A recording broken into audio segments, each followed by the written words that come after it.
এখন বিচারের কাঠগড়ায় আল্লাহ দাঁড় করাবেন। বিচার যখন শুরু হবে, আল্লাহর বিচারে তিনটা বিষয় থাকবে। আল্লাহ রাব্বুল আলামিন যে বিচার ব্যবস্থা সাজিয়েছেন, আল্লাহর বিচারে কোনো অবিচার নেই, হালকা আছে। হ্যাঁ, আল্লাহ কিন্তু কোনোদিন অবিচার করেননি, অবিচার করবেনও না। আল্লাহর বিচারে কোনো অবিচার, বলেন আরো জোরে। আল্লাহ যদি ন্যায় বিচারও করে, কেউ জান্নাতে যাবে না। এটা ঠিক আছে? হ্যাঁ ঠিক আছে, হ্যাঁ এটা ঠিক আছে। আল্লাহ যদি সত্যিই ন্যায় বিচার করে, এখানে কেউ আমরা জান্নাতে যেতে পারবো না। আল্লাহ রাব্বুল আলামিন যদি বলেন যা আমি ন্যায় বিচার করলাম, দেখি তুই জান্নাতে কি করে যাস, শুধুমাত্র পানির হিসাবটা দিয়ে যা, ধরা খাওয়া লাগবে। 3 নম্বরে একটা বিচার আছে আল্লাহর দরবারে। ওই যে কাবা শরীফ তাওয়াফ করার সময় মানুষ যে কথাটা ষষ্ঠ চক করে আল্লাহকে বলে, আল্লাহুম্মা ইন্না আলাইয়া হুকুকান ফিমা বাইনি ওয়া বাইনিকা। হে আল্লাহ, তুমি আমার মালিক, আমি তোমার বান্দা, দাস, গোলাম, তোমার ঘরের সামনে এসেছি। মালিক হিসাবে তুমি আমার মতো দাসকে সব দিয়েছো, আমি নেই থেকে আজ হামজা হয়েছি। কথা বলে না কেন? আমি তো উল্লেখ করার মতো কিছু ছিলাম না, সেখান থেকে তুমি আমাকে আজ হামজা বানিয়েছো। কিন্তু তুমি আমার মালিক হিসাবে আমার মতো গোলামের কাছে, এই ভিত্ত, চাকর, দাস যাই বলেন, আমার কাছে তো তুমি কিছু পাবে। তা আমি তো কিছুই এই 33 বছরে দিতে পারলাম না। একটা জিনিস আমার আজই ময়দানে আছে, যে তুমি আমারে মাফ করে দাও। আল্লাহ রাব্বুল আলামিন এই কথা শোনার পরে বান্দার আমল নামাটা যদি পছন্দ হয়, দেখার পরে দেখবে যদি কোনো ফরজ জিনিস কম না থাকে, আল্লাহ তারে মাফ করবে। এখান থেকে একটা শিক্ষা বের হয়, পরা কোরআন শরীফের ভেতরে আল্লাহ 500 ফরজ দিয়েছেন। কত?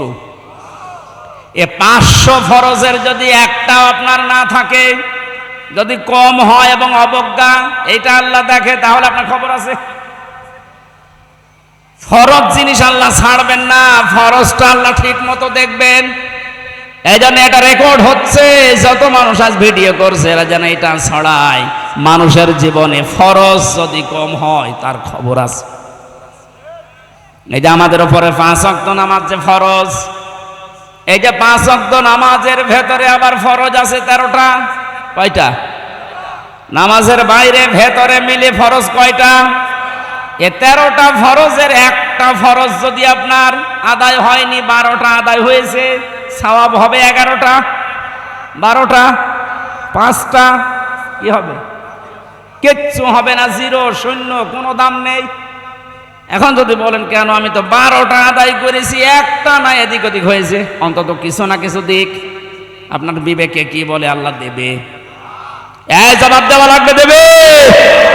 এইটা যেমন সহজে বুঝলেন যে ফরজ বাদ গেলে ওটার আর কোনো গুরুত্ব থাকে না, ওটা জিরো হয়ে যায়, শূন্য হয়ে যায়। আমাদের মানব জীবনে আল্লাহ ফরজ দিয়েছেন পুরা কোরআনে কয়শো? আরো জোরে আরেকবার বলেন। 499টা আপনি মেনেছেন, বিশ্বাস করেছেন। একটা মানেন না, বিশ্বাসও করেন না, অবজ্ঞা করেন, আরো রাগ করেন, আপনার সওয়াব হবে 499টা। 5টা কিচ্ছু হবে। এই জন্য যে আমাদের সাবধান হওয়া লাগবে যে মানুষের হক আদায় করা, এটা কি নফল না ফরজ? এই 15 বছর হক আদায় হচ্ছে। আমার যে হক ছিল একটা টিপ দেওয়া, সেইটাও দিতে পারি নাই।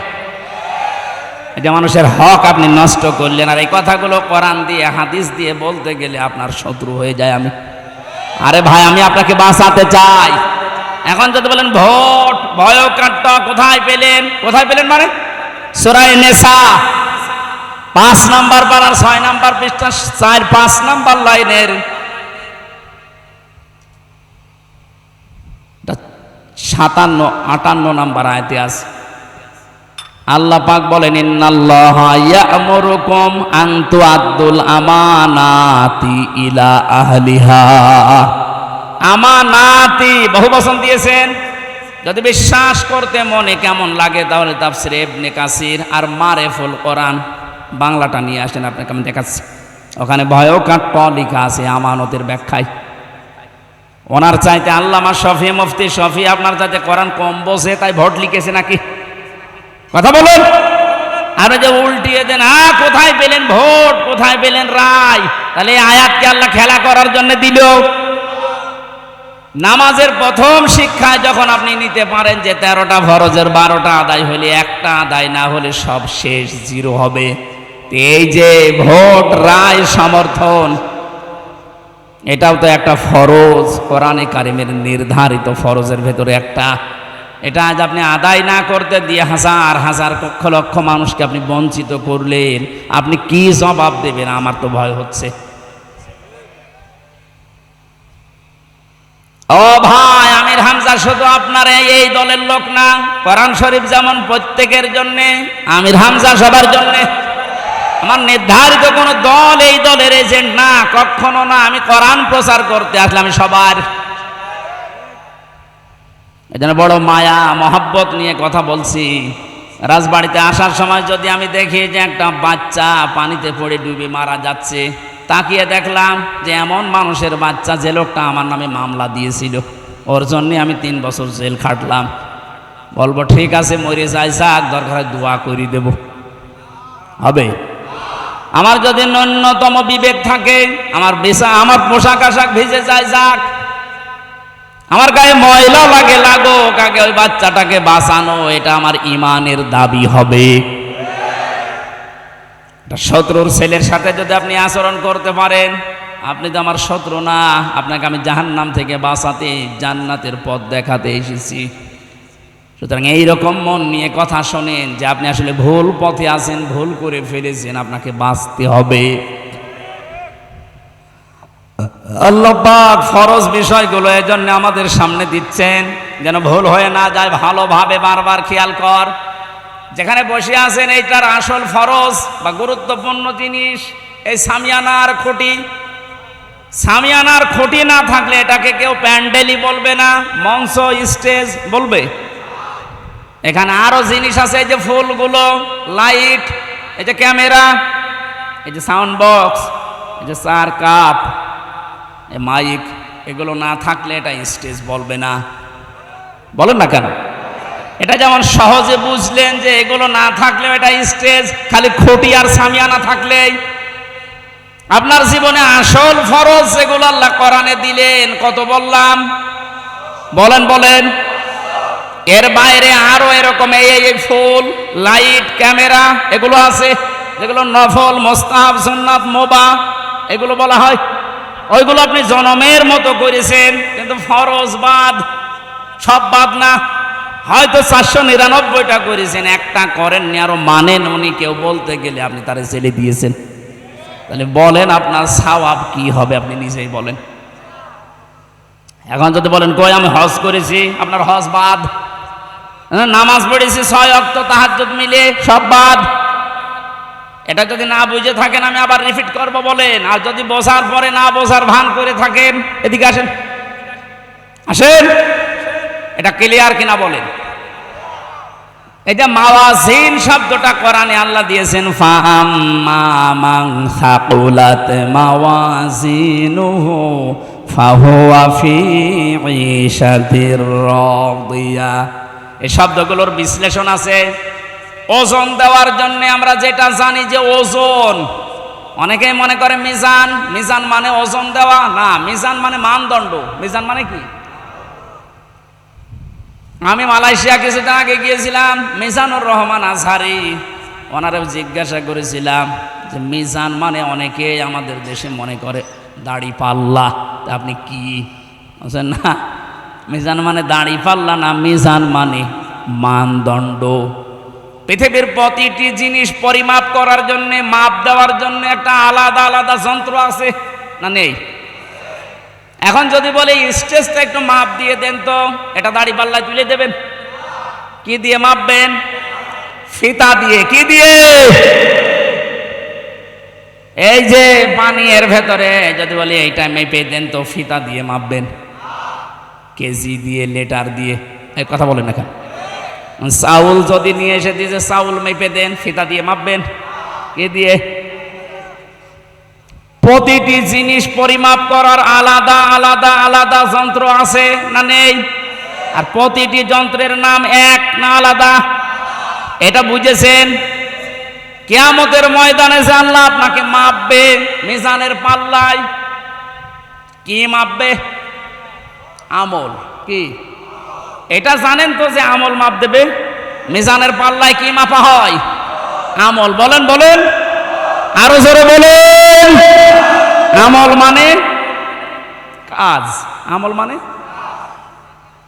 এখানে আসলে বিভিন্ন রকমের শ্রোতা, তো এই জন্য বোঝানো সমস্যা হবে। এইরকম মানের শ্রোতা হলে একবারে বুঝে ফেলত। এই একবারে জবাব দেন তো আপনারা, আমল মানে বাংলায় কি? কাজ। কি মাপে? ফিতা দিয়ে। যে এখান থেকে এই কয় কেজি কাজ, কাজ এই যে এইভাবে দাড়ি পাল্লায় তুলে দিলাম 5 কেজি কাজ, এভাবে মাপে? কি এতদিন কি পড়িয়েছেন আর কি বুঝেছেন বলেন? যে মিজানের পাল্লা, সে জন্মের পর থেকে নাম শুনছি, মিজানের পাল্লায় মাপ দেওয়া হবে মানুষের কি? আমল। বলেন, আমল মানে কাজ। তো আমরা জানি যে দাড়ি পাল্লা দিয়ে মাপে না, কাজ মাপার একটা আলাদা জিনিস আছে। পানি যদি মাপতে হয় লিটার দিয়ে, এই স্টেজ মাপতে হয় ফিতা দিয়ে, তাহলে কাজ মাপতে হয় দাড়ি পাল্লা দিয়ে। কি দিয়ে? মানদণ্ড দিয়ে। কে দিয়ে? ওইটার বাংলা নাম আমরা জানি, যখন মাপ দেয়। কাজ মাপতে হলে একটা ওজনের যন্ত্র আছে, সেটা হচ্ছে গুরুত্বের ভিত্তিতে কাজ মাপা হয়। এটা না বুঝলে আবার প্রশ্ন করে। কাজ মাপতে হলে কি দিয়ে মাপে? গুরুত্ব দিয়ে। কি দিয়ে?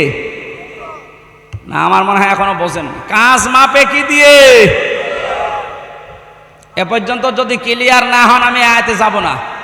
সকালবেলা আপনি এবার গেবত করেন, হ্যাঁ কি বললো কিছু বুঝলাম না, আমার দরকার নেই এরকম ওয়াজ করা।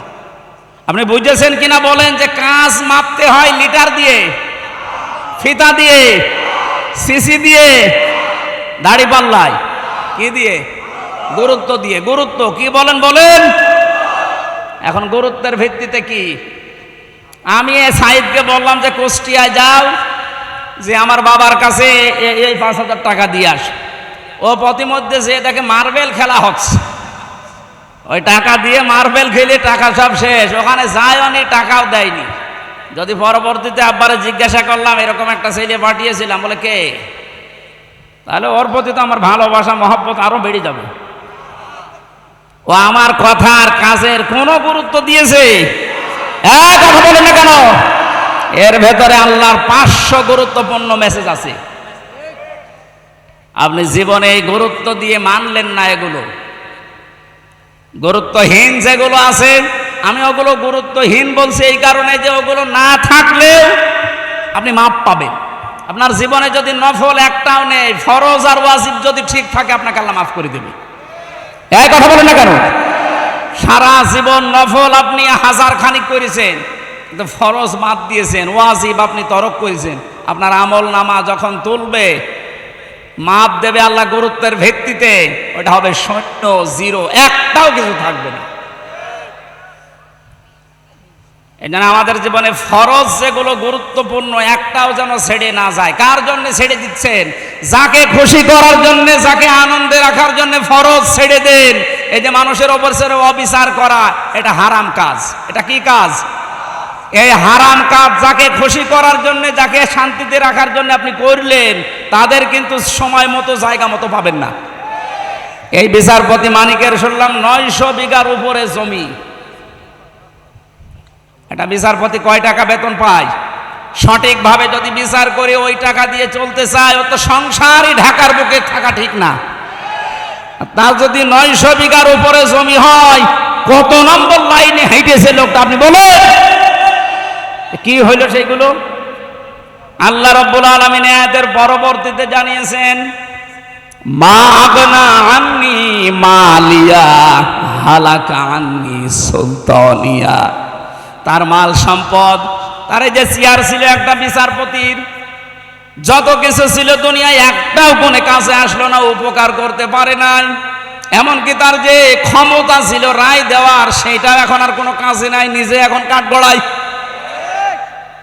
যে লোকটা হাইকোর্টের বিচারপতি, সে লোকটা এখন ম্যাজিস্ট্রেটের কাছে 5 দিন 10 দিন রিমান্ড মঞ্জুর করাচ্ছে। যে উকিলরা বলছে এর 10 দিন রিমান্ড দেন। উনি ম্যাজিস্ট্রেট হয়ে একজন বিচারপতির রিমান্ড দিচ্ছে 10 দিন। হালাকা আন্নি সুলতানিয়া, সুলতান মানে বাদশাহী, চেয়ার, ক্ষমতা, রায়, এগুলো ছিল তার, একটা এখন কাজে আসছে না। আল্লাহ পাক বলেন খুযুহু ফাগুল্লুহু সুম্মাল জাহিমা সাল্লু, ধর ওকে জাহান্নামের ভেতরে নিয়ে যা। নিয়ে যাওয়ার আগে একটা কাজ কর, সুম্মা ফি সিলসিলাতিন যারউহা সাবউনা দিরান ফাসলুকু, জাহান্নামে ফেলার আগে 70 হাত শিকল দিয়ে বাঁধ, যেন অপমান হয়। এ লোকটার জীবন থেকে এখনো যদি কেউ শিক্ষা নিতে ব্যর্থ হয়, আমার মনে হয় তারও কপাল নষ্ট হয়ে গেছে। ওরে যে আল্লাহ যা যা করেছে কোরআনে 1500 বছর আগে, আমার মনে হয় আল্লাহ ওরে দেখেই নাজিল করেছে। দেখেন তো সে শিকল দিয়ে বাঁধলে যে অপমান হয় মানুষ, ও কলার পাতায় শুয়ে সেটা পেয়েছ। আবার কোর্টে হাজির করতে কি কত মানুষের নাকানি সোবানি গিল ঘষি খেতে আসার, গাইল তো ফ্রি।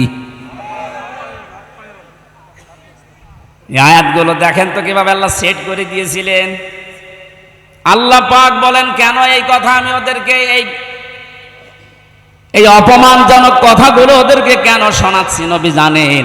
ইন্নাহু কানা লা ইউমিনু বিল্লাহিল আযীম ওয়া লা ইয়াহুদ্দু আলা তুআমিল মিসকিন। এই মানুষগুলো আমি আল্লাহতে বিশ্বাস করতো না, যতগুলো নাস্তিক তার ভেতরে এই লোকটা 1 নম্বরে। এখনো কয়েকটা আছে মুরগি চোরা আছে, কথা বলে না কেন? ডক্টর জাফর ইকবাল, পরে ডক্টর বললেও গোনা হবে।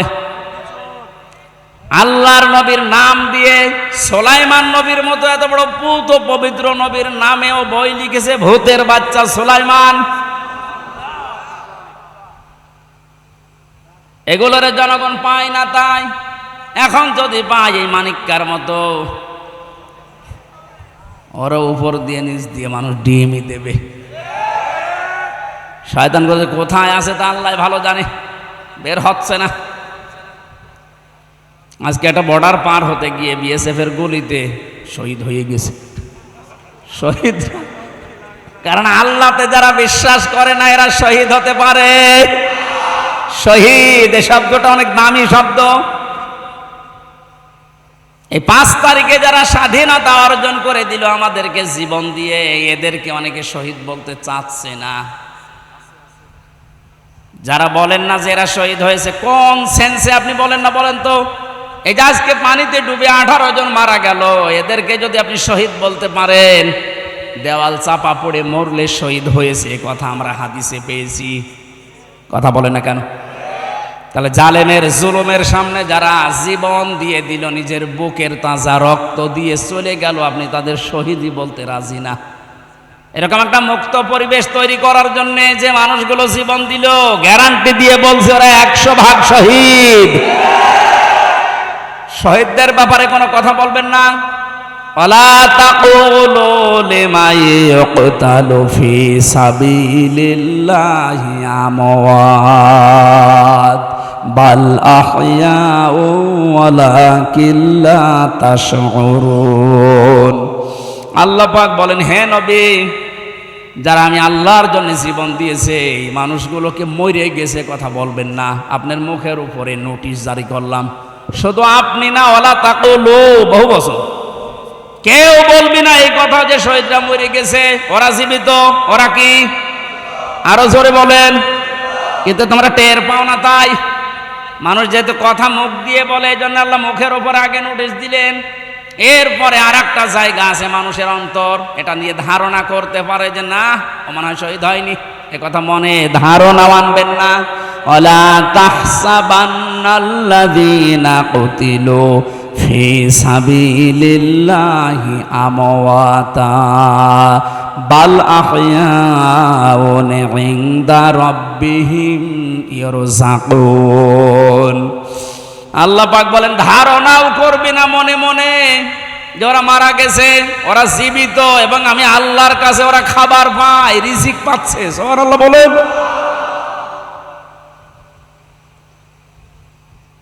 আল্লাহতে যারা বিশ্বাস করেন না, এটা যদি বিশ্বাসে আনতে পারতেন যে আল্লাহ একজন আছে, আমাকে এই জামানা ছেড়ে আর একটা জায়গায় যাওয়া লাগবে, আমারও হিসাব দেওয়া লাগবে তার সামনে, আপনার জীবন পরিচ্ছন্ন হতে বাধ্য। রাতের বেলা যখন মাঝে মাঝে একা একা বালিশে মাথা দিয়ে চিন্তা করি, আল্লাহ দুনিয়ার জীবনটা তুমি বারবার বলছো যেটা ধোঁকা, আসলেই তো ধোঁকা, বহু কিছু দুনিয়ায় বানালাম, এখন যদি ঘপ করে মারা যায়, হঠাৎ করে যদি চোখ বন্ধ হয়ে যায়, কি হবে আমার বলেন? সুন্দর করে গোসল করিয়ে লাশ জানাজা পড়িয়ে কবরে দিয়ে চলে আসবে, 3 দিন 5 দিন 10 দিন 1 বছর 2 বছর কান্নাকাটি করবে আত্মীয় স্বজনেরা, 20 বছর 50 বছর, খুব বেশি হলো 100 বছর পরে হামজা হারিয়ে যাবে। এই জায়গাটা নতুন হামজা এসে আবিষ্কার করবে। এই জায়গাতে 100 বছর পরে আবার নতুন হামজা আসবে। এক কথা বলেন না কেন? খুব সাবধানে। ফাআম্মা মান উতিয়া কিতাবাহু বিয়ামিনি ফায়াকুলু হাউ মুকরাউ কিতাবিয়া। আল্লাহ পাক বলেন, মানুষ যখন ডান হাতে আমল নামাটা পাবে, এটা পাবার পরেই নিজে দেখবে, সঙ্গে সঙ্গে মানুষকে বলবে, ভাই এটা একটু দেখো আমি পাশ করেছি। এত খুশি হবে লোকটা। ম্যাট্রিক পরীক্ষার রেজাল্ট পাওয়ার পরে যদি দেখে ফার্স্ট ক্লাস ফার্স্ট পেয়েছে, যদি দেখে 5 পেয়েছে, A+ পেয়েছে, গোল্ডেন প্লাস, সঙ্গে সঙ্গে নিজে দেখার পরেই দৌড়ায়, মা বাবা আত্মীয় স্বজন ভাই বোনকে দেখায় আর আনন্দ পায় যে দেখেন আমি কি করেছি। আল্লাহ পাক বলেন, লোকটা নিয়ে ময়দানে মাহশারে দৌড়াতে থাকবে আর মানুষকে যাকেই পাবে সামনে বলবে, এই দেখেন আমি পাশ করে গেছি। একটু মনের ভেতরে আসছে না, আমার জীবনটা যদি এইরকম বানাতে পারতাম? না, আমাদের সামনে এই দিন নেই? একটু নিজের দিকে তাকিয়ে বলেন তো, এরকম একটা দৃশ্য যদি কিয়ামতে ময়দানে মাহশারে আমার সামনে আসে যে আমি পাশ করার পরে মানুষকে দেখাতে পারছি, আল্লাহ আমার বান্দাদেরকে যে দেখাচ্ছে আমি পাশ করেছি, ইন্নী যানানতু আন্নী মুলাকিন হিসাবিয়া। লোকটা বলবে মানুষকে যে আমি জানতাম যে আমার হিসাব দেওয়া লাগবে, আমি জানতাম আমার হিসাব দেওয়া লাগবে, আমার হিসাব হবে আল্লাহর দরবারে। এই চিন্তা করবে আর মানুষকে বলবে, এই দেখেন আমার কি সুন্দর রেজাল্ট হয়েছে, আমার ডান হাতে আল্লাহ আমার আমলের যে কর্মের প্রতিফল দিয়ে দিয়েছে। এই যে লিখিত বিষয়টা দেখাতে দেখাতে মানুষের সামনে সামনে যেতে থাকবে, আল্লাহ পাক ডাক দিয়ে বলবে, ফাহুয়া ফি আইশাতির রাদিয়া, তরে আমি একটা সন্তোষজনক জীবনে দিয়ে দেব, যেখানে গেলে কোনো দিন আর দুঃখ এ শব্দটা আসবে না। ফি জান্নাতিন আলিয়া, উঁচু জায়গায় তোকে আমি পৌঁছাবো, মহান জান্নাতে। কুতুফুহা দানিয়া, এই জান্নাতে আসলে এখানে ফলগুলো ঝুলে থাকবে। তাফসীর ইবনে কাসির মুফাসসির বলেন, জান্নাতি মানুষেরা নিজের জান্নাতে বিছানায় শুয়ে শুয়ে জান্নাতের ফল পেড়ে খেতে পারবে। এগুলো আমি গল্প করছি না, কোরআনে কারিম শোনাচ্ছি। একটা আফসোস হয় না নিজের মনের ভেতরে আমাদের, জাল্লা ওই রকম একটা কিছু যদি আমিও পেতাম। এখানে তো থাকবেন না, আর 100 বছর পর ওই রকম একটা জীবন গঠন করা দরকার আমাদের, আছে না নেই? ফেরেশতাদের পক্ষ থেকে এবার বলা হবে, কুলু আশরাবু হানিয়াম বিমা আসলাফতুম ফিল আইয়ামিল খালিয়া। বিগত জীবনে বহু কষ্ট করেছো, ইসলামের ওপরে টিকে থাকতে গিয়ে বহু কষ্ট করেছো, বহু গাল শুনেছো, বহু উল্টাপাল্টা নাম তোমাদেরকে দিয়েছে, খেয়ে না খেয়ে দুনিয়ায় দিনের ওপর থেকে সরনাই, আল্লাহ পাক আজকে ফিরে দিয়েছে। এগুলো বিগত দিনের কষ্টের প্রতিফল, এইগুলো খাও। সিস্টেম অফ পৃষ্ঠায় দেখুন, এতক্ষণ বলতে বলতে আল্লাহ আলোচনার ধরন এবার পাল্টিয়ে ফেলেছেন। ওয়াম্মা মান উতিয়া কিতাবাহু বিশিমালি ফায়াকুলু ইয়া লাইতানি লাম উতা কিতাবিয়া ওয়ালাম আদরি মা হিসাবিয়া। আল্লাহ পাক বলেন যে গুনাহগার মানুষ যারা, দুনিয়াতে মন মতো জীবন চালিয়েছে, কোরআন আর হাদিস দেখে নাই, এদেরকেও আমি আমল নামাটা দেব, কিন্তু বাম হাতে। মুফাসসির বলেন কিভাবে দেবে জানো? এই বাম হাতটা বুকের ভেতর দিয়ে ফাঁকা করে আল্লাহ ঢোকাবে ফেরেশতাদের দিয়ে, পিঠ দিয়ে বের করার পরে ওইটা হাতে দেবে। এবার বলবে ওটা বের কর টেনে, যেহেতু হাতের ভেতরে আছে আপনার ওই বই, আমল নামা, জীবনের সব কিছু রেকর্ড। বুকের ভেতর দিয়ে হাত পেছনে যাবার পরে ওটা তো আর বের করতে পারবে না, হাত বের করলেই বই এইটি ধরবে। দৃশ্যটা সামনে নিয়ে এসে ভাবেন যে কত বড় কঠিন অবস্থা আল্লাহ বানিয়েছে ওই সময়টায়। বুকের ভেতর দিয়ে হাত পেছনে দিয়ে বই হাতে ধরিয়ে দেবে, বলবে এবার পড়। আপনি পেছনে তাকাবেন কি করি? তখন লোকটাই কঠিন অবস্থায় বলবে আমারে যদি আজ হিসাবই নেওয়া না হতো, আমি বিশ্বাস করতাম না যে আমার সামনে হিসাবের একটা দিন আসবে। ইয়া লাইতাহা কানাতিল কাদিয়া, মনে মনে আফসোস করে বলবে আল্লাহ, মৃত্যুই যদি আমার সব শেষ হয়ে যেত, আর যদি কোনো কিছু সামনে না আসতো তাহলে খুব ভালো হতো। আর ওটা হবে শুধুমাত্র যারা মানুষ আর জিন বাদ দিয়ে যত সৃষ্টি আছে তাদের। কংতো তোরবা আছে কোরআনে কারিমে, যত সৃষ্টি আছে আল্লাহর প্রত্যেকটা সৃষ্টিকে আল্লাহ ডাক দিয়ে বলবে মাটির সাথে মিশে যা, মিশে যাবে। শুধুমাত্র মানুষকে বিচারের কাঠ গড়ায় দাঁড় করিয়ে হয়তো ডান হাতে নাই বাম হাতে, দুই হাতের কথাই আমরা শুনলাম। আল্লাহ রাব্বুল আলামিন আমাদেরকে যেন ডান হাতে এমন কিছু দেন যার কাজকর্ম দুনিয়ায় করার তৌফিক পায়। ওই লোকটার জীবন সফল। ফামান যুহজিহা আনিন নার ওয়া উদখিলাল জান্নাতা ফাকাদ ফাজ। আল্লাহ পাক বলেন ওই লোকটার জীবন সফল, যাকে আল্লাহ জাহান্নাম থেকে মুক্ত করে জান্নাতি বলে ঘোষণা দিয়ে ডান হাতে আমলনামাটা ধরিয়ে দেবে। ওই দিন যেহেতু সামনে আমারও আছে আপনারও আছে, প্রত্যেকে এই মুহূর্ত থেকে ওটা যেন আমি পড়তে পারি, মানুষের সামনে পড়লে যেন অপমান আমি বোধ না করি, এরকম একটা জীবন গঠন করার তৌফিক কামনা করছি। সবাই ফিরে আসেন আল্লাহর দিকে।